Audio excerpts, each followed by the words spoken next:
But thank you again for joining us here on Live Impact News on WCNC Plus. We have a lot going on, but we want to start with the conclave, the papal conclave. It is underway right now.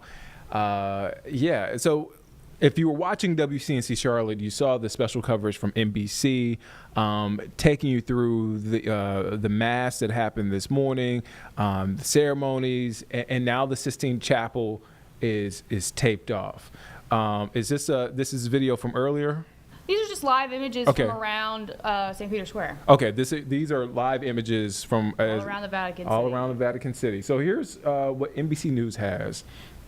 Again, the conclave is underway. 133 red-robed cardinals from around the world are filed into the Sistine Chapel.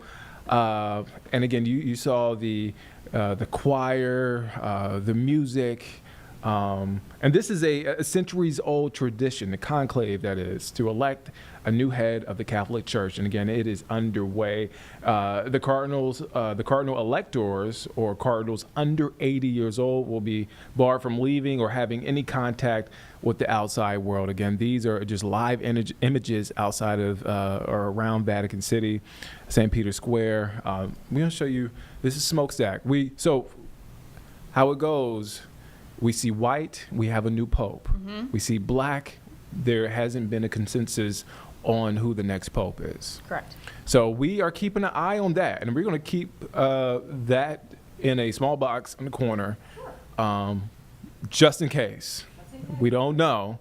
But look, I'm giving you a rundown of this process of the conclave, and I thought it was important because WCNC Charlotte's Megan Bragg is you've been covering this a lot. I know. On top of everything else that you cover and do. Absolutely, yeah. So what should folks know? I mean, I know that's a very generic question. Absolutely. I mean, this is absolutely so fun and incredible to watch. I know, from just like, if you're not Catholic either, it's a centuries old process. So it's really, really cool. But like you were saying, they're locked away behind the Sistine Chapel right now. They're not allowed to talk. They're just really allowed to vote. And that's what they're going to be doing today, is putting in their ballots of who they want the next pope to be. Now, usually how this works is we probably won't see a new pope today.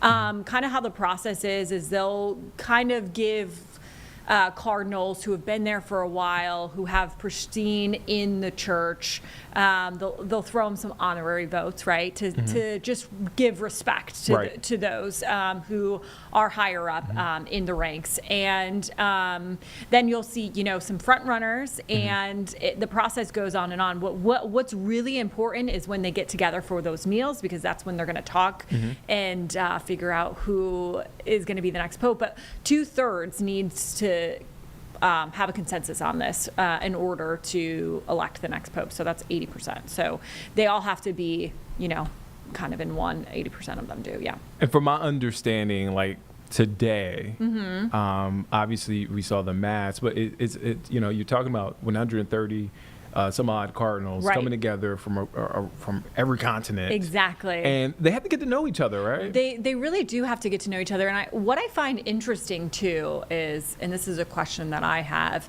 I'm sure all of them know some sort of Italian or something, but they're from all around the country, right? Yeah. So you're going to have some language barriers, I would suspect, or I'm sure they all know, a good amount of something, but it's probably not as easy as it is, and kind of like, politically we have conservative and more liberal, and there are popes that are more conservative with what they want the church to look like, and more liberal on what they want the church to look like. So it will be interesting to see who the next pope will be, and kind of how they figure that out, because we've talked about some front runners before, but we'll just have to see. There are a couple things that are interesting too, that we've gotten questions on, like, can anyone be pope?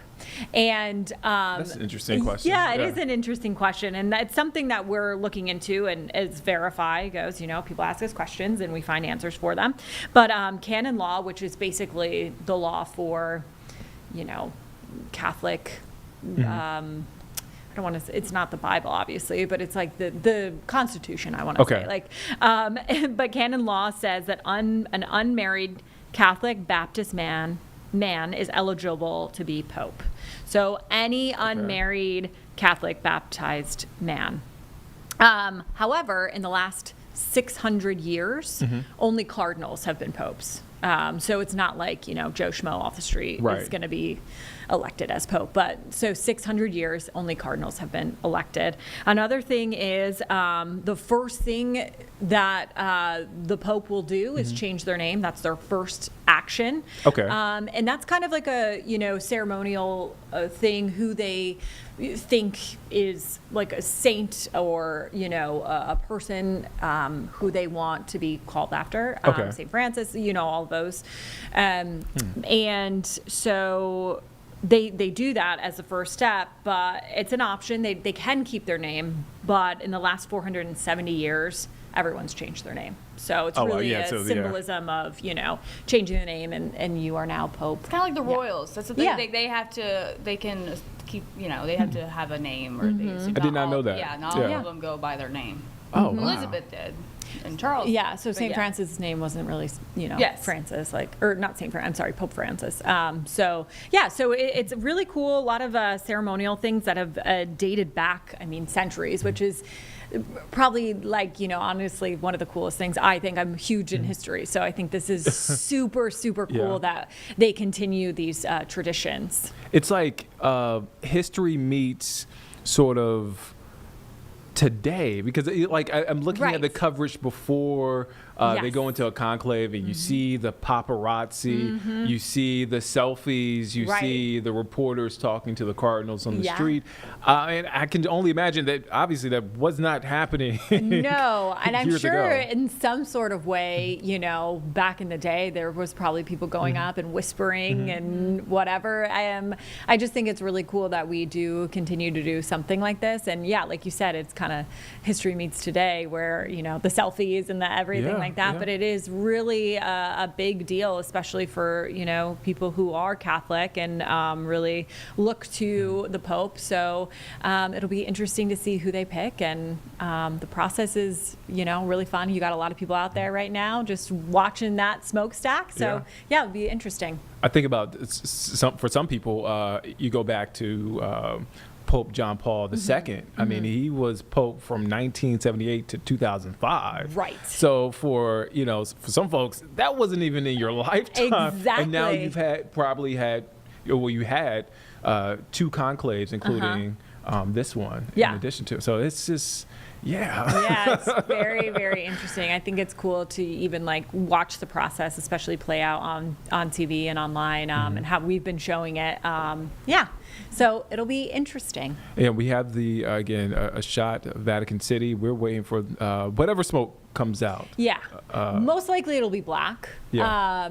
And then they'll go into that second day, and we'll see what happens there. And so it comes out every day? Yeah. Okay. Yeah. Okay. So, yep. Okay.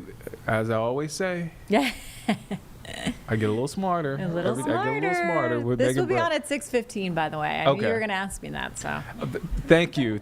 I'm one step ahead of you. I appreciate it, Meg. All right, Meg. Thank you for your time. Again, Meg will be on at 6:15. Her story will run. You can catch it, obviously, on our website, WCNC.com. And then you can check out our app, WCNC Charlotte mobile app.